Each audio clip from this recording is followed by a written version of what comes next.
Hello everyone, welcome to my channel. আজকে আমি তোমাদের সাথে একটা ছোট্ট মিনি ব্লগ শেয়ার করব। তো মিনি ব্লগটা হচ্ছে 8 তারিখে, যেদিন ছিল সানডে। আর সেদিন খুব স্পেশাল, কারণ সেদিন ছিল আমার বার্থডে। তো বার্থডে দিন আমি সকালবেলা চলে গেছিলাম আমাদের হালি শহরের রামপ্রসাদ মন্দিরে পুজো দিতে।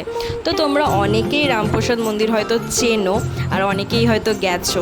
তো যারা গেছো তারা অবশ্যই জানো যে কত সুন্দর আর কত শান্ত একটা পরিবেশ রামপ্রসাদ মন্দিরের ভেতরটা।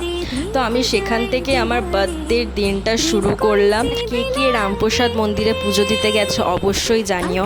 এবং পুজো দেওয়ার পর আমি ওখান থেকে বেরিয়ে চলে গেছিলাম হচ্ছে বাধাঘাটে একটু ফটোশ্যুট আর ভিডিও শ্যুট করতে। তো সেটার খুব তাড়াতাড়ি একটা ভিডিও তোমাদের সাথে শেয়ার করব। আর সেদিনকে মা আমার জন্য বানিয়েছিল হচ্ছে আমার ফেভারিট চিংড়ি মাছের মালাইকারি, ইলিশ মাছ, যেটা ডিমযুক্ত ইলিশ মাছ, মাছের মাথার তরকারি, 5 রকমের ভাজা। তো চলো দেখা হচ্ছে তার নেক্সট ভিডিওটা। Bye bye.